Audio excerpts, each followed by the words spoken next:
Grand Canyon, nature's masterpiece, the most visited natural wonder on the earth. But the fact is, most folks who come here don't know that much about it. For instance, to get from one side to the other, you have to drive over 200 miles. Most folks don't know that. It snows in the Grand Canyon. Most folks don't know that. And some folks don't even know that there's a river down at the bottom, the mighty Colorado. But there's one thing that just about everybody knows about the Grand Canyon. Everybody knows about the mules.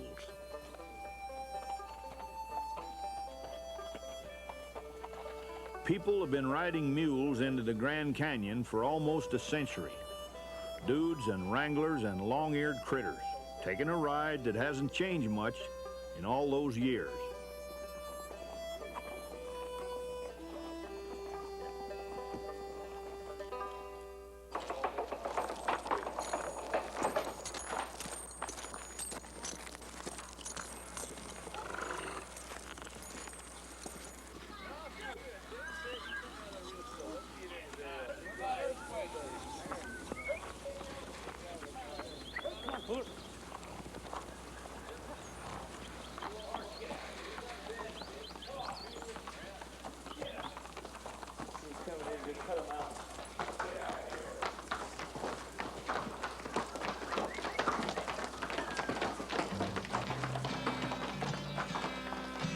Saddling mules one morning, a little tune run through my head, kept going around, around and around.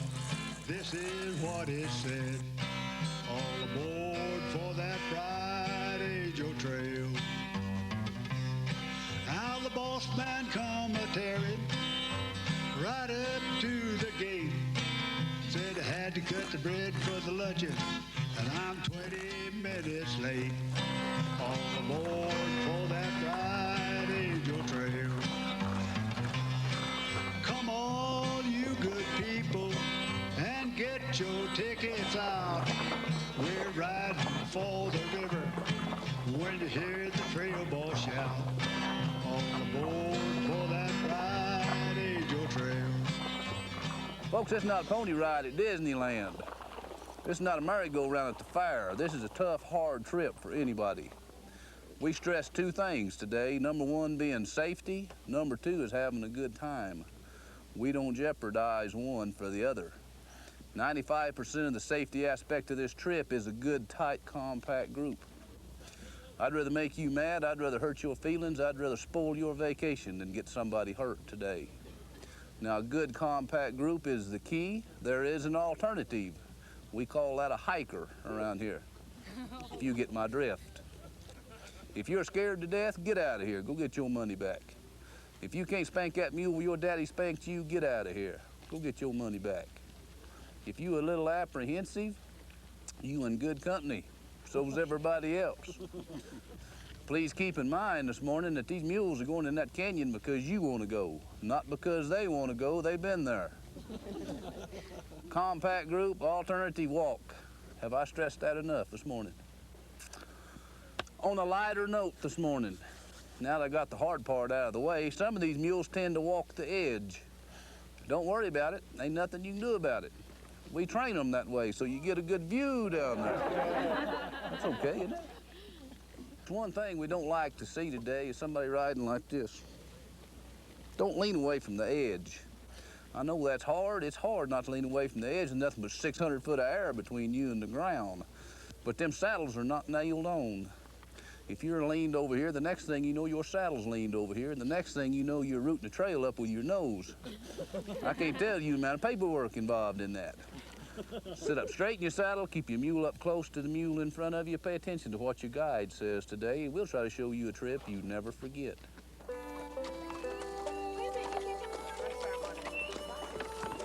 Jody, get up here.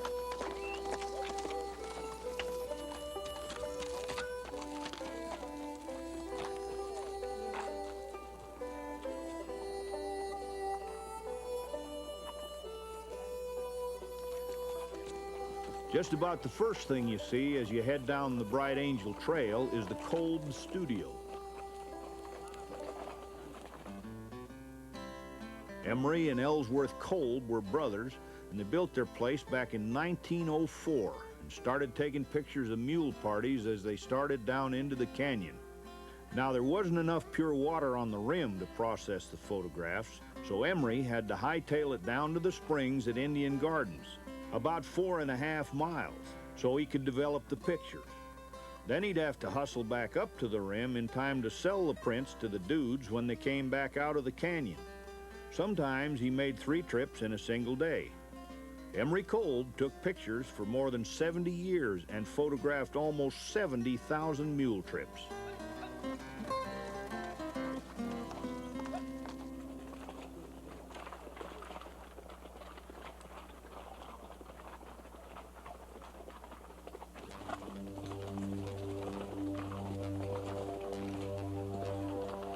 On the Bright Angel Trail, it doesn't take long for your mind to start working overtime. Do mules ever have a bad day? Was that a little slip just now? What if the lady in front of you faints? And why does your mule have to stay so close to the edge? Somewhere above you, a little rock skitters past, and in spite of yourself, you watch it bounce down into the chasm below.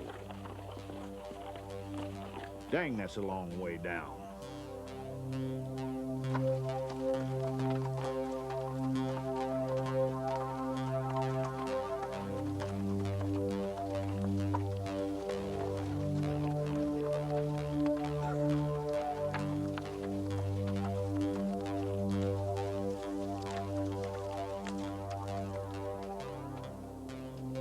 Now you're beginning to wonder how you can gracefully get out of this whole thing and hike back to the top.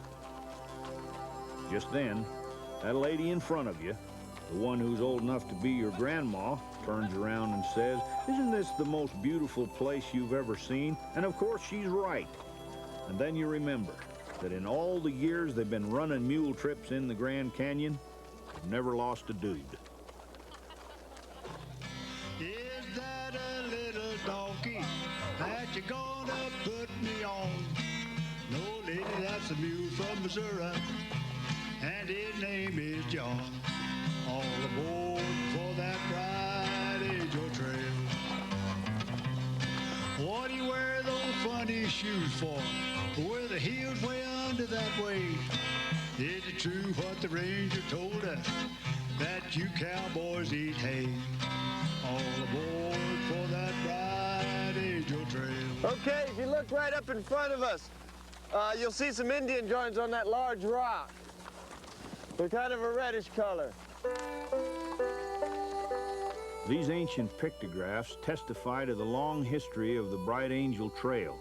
It lies along the Bright Angel Fault, which creates a natural break in the cliffs and gives relatively easy access to the natural springs of Garden Creek, 3,500 feet below the rim.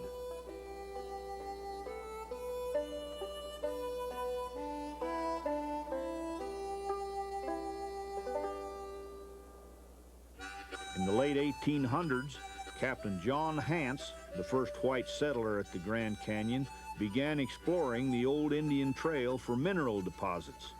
Other prospectors followed, but it didn't take long for them to figure out that the real money was in tourists, not tailings. Pete Barry and the Cameron brothers, Niles and Ralph, widened the trail and built a tourist camp at Indian Gardens. They turned the Bright Angel Trail into a toll road, and for 23 years they charged $1 a head, man or mule. For a while, there were several commercial mule strings working the Bright Angel Trail, but in 1904, the Fred Harvey Company bought them all out, and they've been running the show ever since. Nobody knows for sure how many folks have taken the canyon ride, but the best guess is at least 600,000. More than 500,000 dudes covering more than 10 million miles. Bow-legged, white-knuckled, and hanging on for dear life. Now tell me, Mr. Cowboy, that's something I want to know. They say that mules don't have children, so where do little mules grow? All aboard for that Bright Angel Trail. The male jackass is called a jack, the female is called a jenny. In horses, it's called a mare and a stallion, being the female being the mare and the stallion being the male. Now the mammies was a filly, and the pappies was a jack. They'll take you down that long, long trail, and oh, they'll bring you back. When you cross for a mule, you cross a jack with a mare gives you a mule. If you cross the stallion with a jenny, you get a henny. The henny and the mule are both hybrids, except that the mule hybrid is more efficient than the henny hybrid, being that the mule has the conformation of the jackass and the disposition of the horse, and the henny has the conformation of the horse and the disposition of the jackass. All aboard for that ride-a trail. In horses, you have 64 chromosomes. In jackasses, you have 62. The mule and the henny both come up with 63. That's also part of the reason for the lack of reproduction. All mammals have to have even numbers of chromosomes and even blood counts, respiration, heartbeat. The mules and hennies are uneven. They're unregular. Irregular. Put the saddle on backwards, said a gal that's tall and fed. Can't stand to look where I'm going, but I'd like to see where I've been. All aboard for that ride-a trail.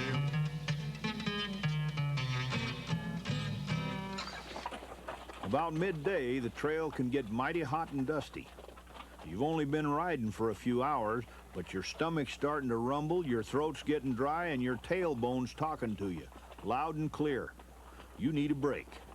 Sure enough, the wrangler pulls up the string and it's time for lunch.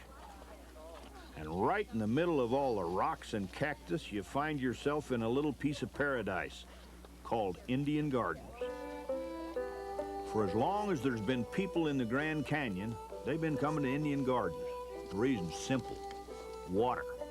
Miners made their camps here, and the Havasupai Indians raised their crops here.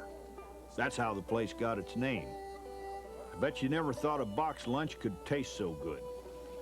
It's been that way for a long, long time, because every mule trip that ever rode the Bright Angel Trail has stopped at Indian Gardens.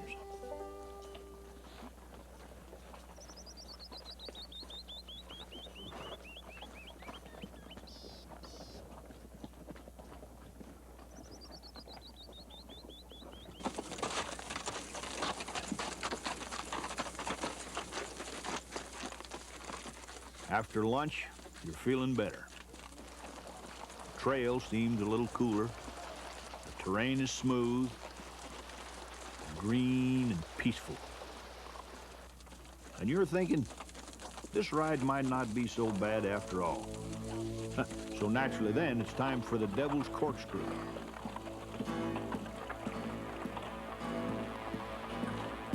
Top of the Devil's Corkscrew. I think I'm gonna die. Not on my ride, you ain't. Sit up straight. Look straight forward. Okay, pull her head out.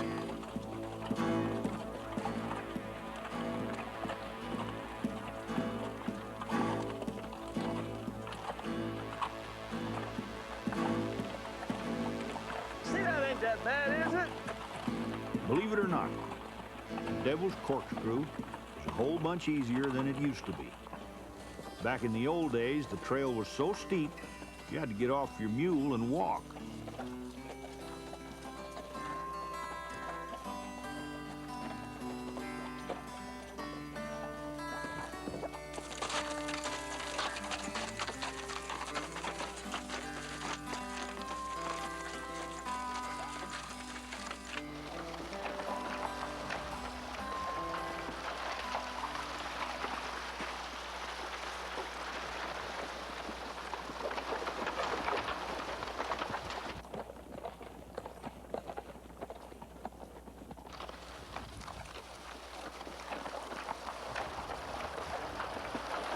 When you finally get far enough down into the canyon to get a good look at the river, you're riding on a trail that was chiseled right out of the granite walls. The river trail is an amazing piece of engineering, especially when you realize that most of it had to be built by hand. The work was done in the early 30s by the Civilian Conservation Corps. Though it's only 2 miles long, it took 80 men 2 years to build it. They lived across the river in a tent camp at the mouth of Bright Angel Creek. The work was hard and it was dangerous. Injuries were inevitable. So one of the men, Marvin Gandy, took on the job of training a mule to be a 4-legged ambulance, and he succeeded. It was a good thing because Marvin came down with an appendicitis and became the first man to be evacuated from the camp, carried out by the mule he'd trained.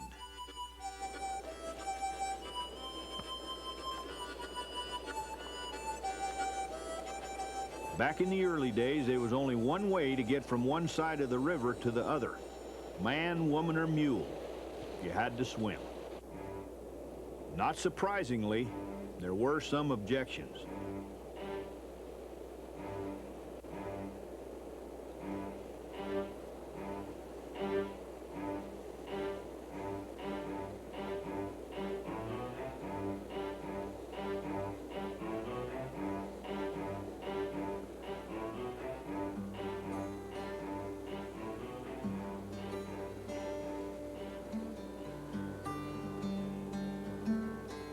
Then in 1903, David Rust and some other enterprising businessmen started the Grand Canyon Transportation Company, using mules. What else? They managed to haul the necessary material and equipment to build the Rust Cableway, which was completed in 1907. This contraption was slow and treacherous, but it beat getting wet. Then in 1921, a swinging bridge was constructed which allowed mules and their riders to walk across the river. Finally, in 1928, a rigid suspension bridge was built. The cables for the new bridge, which were 550 feet long and weighed more than 2,300 pounds, couldn't be loaded onto mules. So 42 Havasupai Indians were hired to station themselves at intervals, lift the cables onto their shoulders, and proceed down the trail like a gigantic centipede. But after half a day in the saddle, you're not likely to be thinking about history. You're more likely to be thinking about something long and cool to drink and a softer place to sit, preferably in the shade. Oh, when my work is over on the ranch out on the plain, all I got to do is sit around. I saddle up my pony, I ride off down the trail to watch the desert sun go down. Cactus plants are blooming, sagebrush everywhere. Granite piles standing all around. Folks, to me that's heaven, to ride off down the trail when the desert sun goes down. David Rust, the same fellow who built the cableway across the river, established a hunting camp near the mouth of Bright Angel Creek. Fruit and shade trees were planted, an irrigation system was installed, and simple tent cabins were put up to accommodate early visitors. President Theodore Roosevelt came here in 1913, so naturally they changed the name to Roosevelt Camp. Then when the Grand Canyon National Park was designated in 1919, the Fred Harvey Company expanded the camp and gave it a new name, Phantom Ranch. Back in the 20s and 30s, Phantom Ranch became a very fashionable retreat.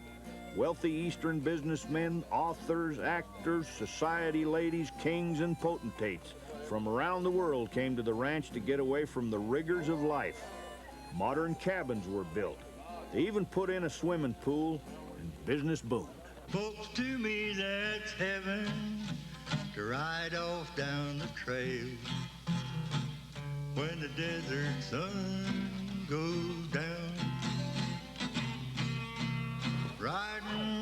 the canyon to watch the sun go down. A picture that no artist there could paint. White-faced cattle a-lowing on the mountainside. I hear a coyote whining for his mate.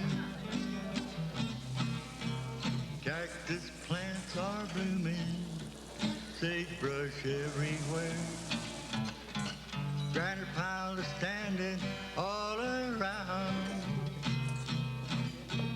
Folks, to me that's heaven, to ride off down the trail when the desert sun goes down.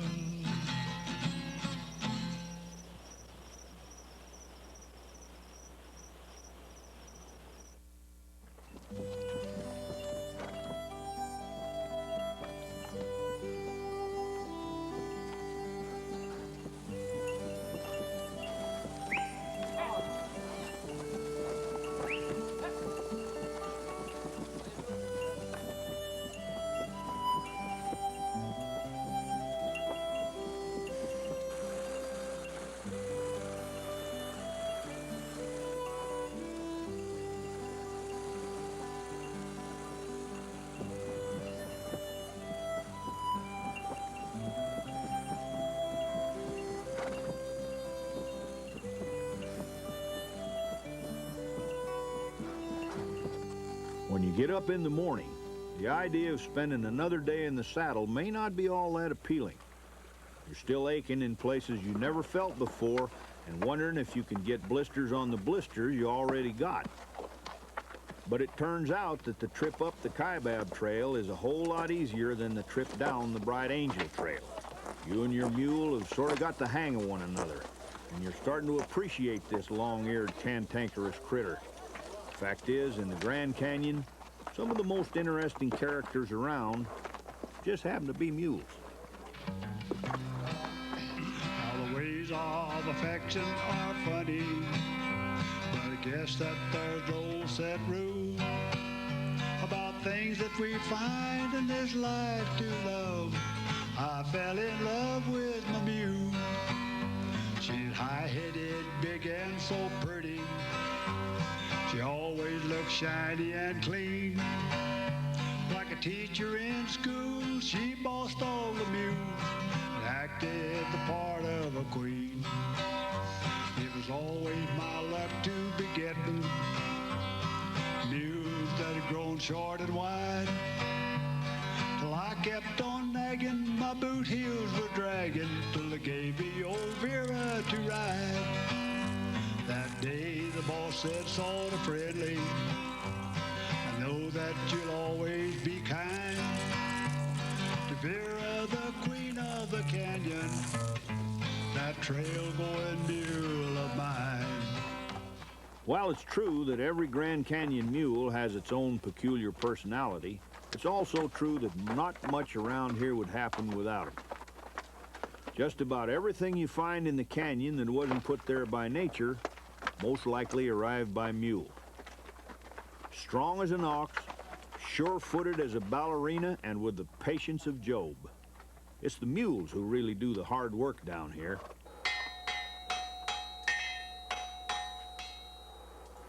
We use mules in the canyon because mules are much more efficient than a horse.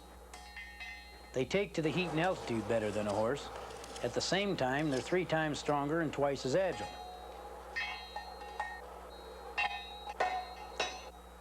Because their eyes sit outside their skull like a jackass, the mule can see all 4 feet.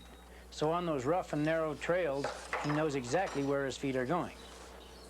The average mule makes the trip in and out of the canyon 5 or 6 times a week, all year round. In the winter, the trails get a little icy, so we fit them with a special shoe with tungsten carbide chips. That keeps them from slipping on the ice and rock and blacktop and concrete. The shoe, along with the mule's natural sense of self-preservation, makes this the safest year-round trail ride in the world.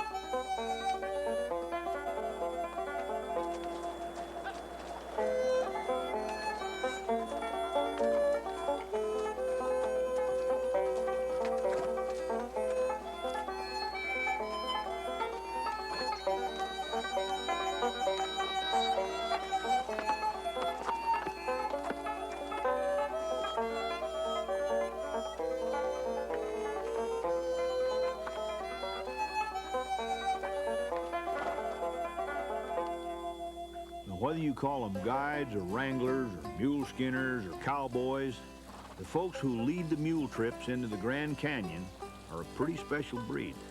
They know their business from top to bottom and back again. The job's pretty much the same as it's been from the beginning. Equal parts nature guide, camp counselor, social director, and trail boss. They can handle just about anything that comes their way. They know about the canyon, they know about the mules, they know about the dudes, and they know about a million stories. There was a young man took a bunch in down to Plateau Point, and that was when the burros were still here. And these burros came trotting up to the mules, and one of these mules took off after the burros. And in the process, this old gentleman fell off his mule. Well, his right leg hung in the stirrup. And as things began to progress there, the right leg tore off right at the hip. And this young man that was guiding the mule trip that day, needless to say, got very concerned in a hurry. And he went running back over thinking that he'd tore this man's leg off at the hip, and come to find out the man had a wooden leg on.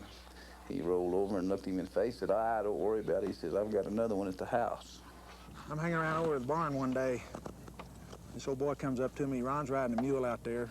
I'm watching him. This old boy comes up to me. He's got this big belt buckle on, says Texas on it. I think, oh boy, what do we got here? He comes up and he says, young man, do you work here? And I said, yes, sir, I sure do. He said, I wonder if you could help me come up with an answer to something I've been wondering about. Says, buddy of mine, I've been trying to figure out what the difference is between a Missouri mule and a Tennessee mule. I looked at him and I said, well, that sounded like a pretty easy one to me. I said, I'd say one's from Tennessee and one's from Missouri. He said, oh, bull. Says, you don't know what you're talking about. I said, well, okay, how about asking my boss? He's the man riding this mule. So Ron circles around there a couple times. I said, Ron, this old boy wants to know what the difference between a Tennessee mule and a Missouri mule is. Ron rides around and thinks about it, and he says, I'd say about 600 miles. This guy just walked off.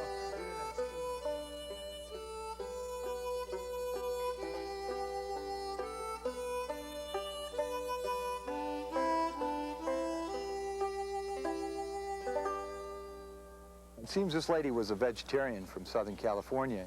She had a rather difficult time on the trip because, of course, as a vegetarian, as she explained, she couldn't be expected to apply the riding crop and really whack her mule that tended to lag back. So her recommendation was that we assign mules basically according to dietary preference. In other words, we give all the faster mules to those people who are vegetarians and who can't be expected to whack their mules, and we give the slower mules to those carnivorous people who, of course, could.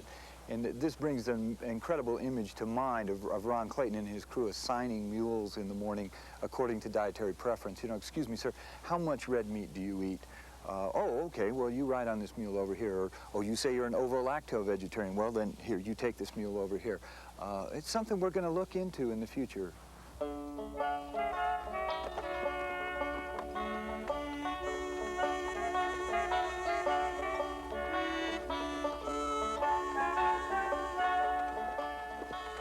One time a few years ago when Gene Waldrop was still the boss here at the mule barn, and we were over there loading the dudes out, and Gene could be a little short-tempered with some of the dudes. So he was loading this very plump lady on the mule, and she sat on his hand. And the mule took off, and he was whipping him around there like a kite, and he's going, raise up, raise up. And nobody could ever, we were all just standing there laughing, and nobody could stop the mule from helping out.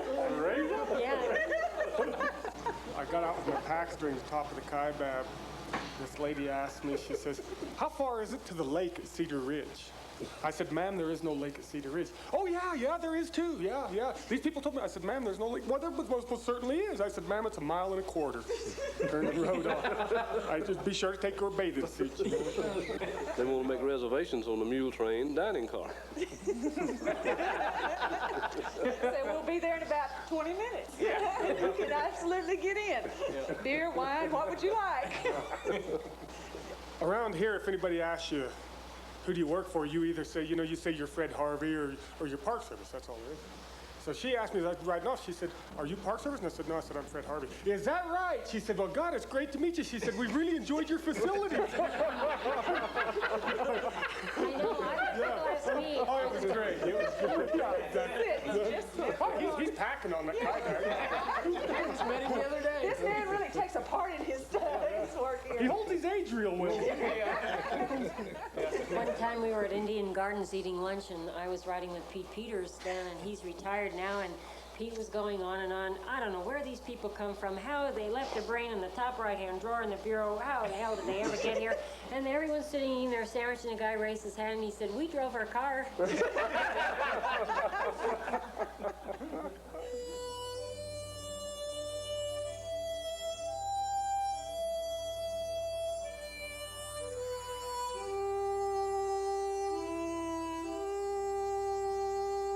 As you begin the final leg of your climb to the rim, you discover the canyon has saved the best for last.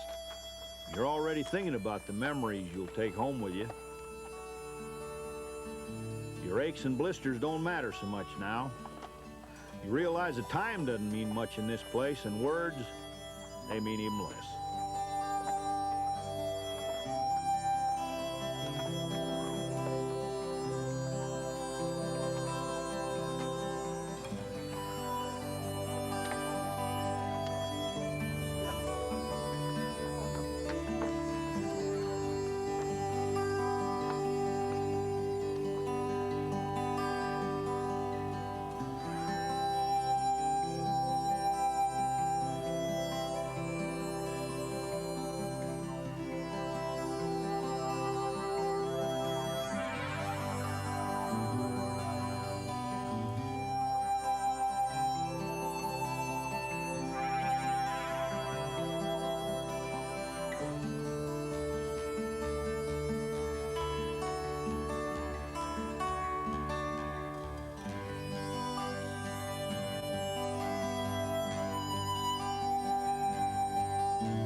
Devil's Corkscrew, Jacob's Ladder, the Red and Whites, Skeleton Point, and finally it's the Chimney, the last switchback. The end of the trail. The adventure's over, and your body's probably mighty grateful. But there just may be a part of you that wouldn't mind staying just a little while longer.